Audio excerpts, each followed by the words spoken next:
What's up, everybody? Dave Whitley from Tamer.com, Geoff Neupert, kettlebellsecrets.com, and we're on the shaky cam. No. The shaky cam. Shaky cam. Goofing off in the basement of the Iron Tamer's furnace workout room. Yeah, this is the gym at Next Level Fitness. It's very high tech and beautiful. It kind of looks like last level or previous level fitness. Well, Next Level Fitness is out there somewhere, and this is just room space that I'm in. It's a lot like the basement from Fight Club. Yeah, that's right. So we don't talk about it, we just shoot video. All right, we got some questions from people on the forum. I asked for these because Geoff was coming to visit me in Nashville, and we were going to shoot a whole series of videos on them, but we're going to take this one here, and it says, Geoff, I'm directing this to you. This person wants to know more about thoracic spine mobility work, shoulder mobility work, no arm bars and whatnot. Let's see something original and effective. All right, I'm not going to call you out, whoever wrote this. I will. But I know your name. Payne 413, Yeah. I know you. All right, Payne, this is a politically incorrect answer. You're doing the arm bar wrong. All right, so if you want to learn how to do the arm bar right, get kettlebellsecrets.com. Pablo and I go into like a 20-minute bonus video on this stuff. But I'm going to show you some stuff. This is a very basic R-Phase Z-Health thoracic mobility. If you don't have the R-Phase package, go buy the R-Phase package, all right? Fine stuff. All right, so I am going to do the arm bar for you, all right, Payne? So we'll give you a little snapshot, and then go to kettlebellsecrets.com and pick up that bonus video. So look, first, R-Phase thoracic spine mobility, very simple. Take a seat, stick one leg out in front of the other, interlace your fingers. Relax your shoulders, all right? And all you're going to do is, keeping your lower back still, you're going to exhale and collapse your chest and push your thoracic spine out. And then you're going to inhale and lift your thoracic spine up. Please notice my shoulders are not moving, so it's not this. Okay, shoulders aren't moving, I'm not chickening the neck. Everything is relaxed, and everything follows the thoracic spine. All right, do one leg, do the other. You got 12 segments in your thoracic spine. Z-Health recommends that you break it up into three segments of 4, right? Do three reps of each segment. Work on, T1 through 4, T5 through 8, and T9 through 12. Okay, pretty simple. And then, all right, so here's the arm bar stuff. You get a really heavy kettlebell, like a 40, and it's, no, never mind, just kidding. All right, I happen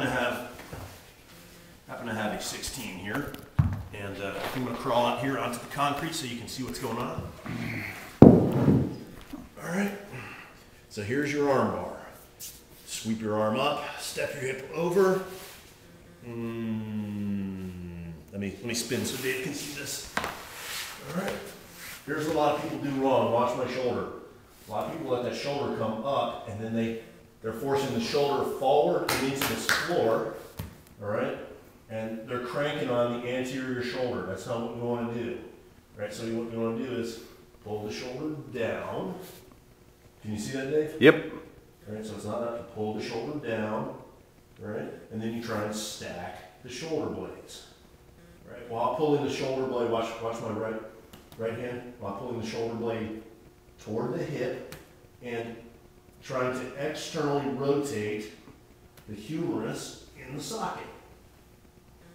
All right, can you see my shoulder move away from my head? Absolutely. Right. Another common mistake that people make is from where Geoff's lying, you can see that his bicep and his ear are in line with each other. It's like a good overhead lockout. If he lets that bottom arm drift forward, then he loses all of his T-spine benefit there. Yep. So what I'm also trying to do simultaneously is push my chest to the floor. All right. Now I'm not going to go into the intricate details of this because my shoulder is getting tired. All right. I'm going to wuss bag it on you, but you can see what is going on. You can see my shoulder twitching as my body is trying to find out how to stabilize my shoulder under this type of load and duration. Okay? All right, and then we just bring it back. But the main point of that is, right, the arm bar is an exceptional exercise. It really forces thoracic mobility and simultaneous hip mobility. And that's what a lot of people forget. This is a very short video. You can spend, Pablo and I did a 20-minute tutorial on armbar plus. We've got some other exercises in there for your thoracic mobility in the kettlebellsecrets.com series. So pick that up and just practice it. That was a 16 kilo. And my shoulder's a little tired from yesterday's workout with the Iron Tamer, yesterday's training session. So, you know, today I probably should have used a 12. Okay, so use a lightweight and just work, work, work. We did another video today on the goblet squat, and you can view the arm bar as similar to the goblet squat. It's prying, right, for the shoulder and the thoracic spine. So give that a shot and try those Z Health thoracic mobility drills. Excellent work, Jeff. Excellent. I just had a couple things I wanted to add to that. If you're doing it correctly, you'll have those scapulas stacked up on top of each other. If you're doing it incorrectly, they won't be, and the arm will drift forward, or you might. We want to have this hip extended past 90 degrees if we can, because if this hip drifts down in an effort to roll forward more, we start twisting at the lumbar spine. Pulling this up locks the lumbar spine in place and forces us to turn from the thoracic spine, which is what we're wanting to do in the first place. So make sure that all the tiny little details are lined up exactly as they need to be, and then you'll find the thoracic mobility in it.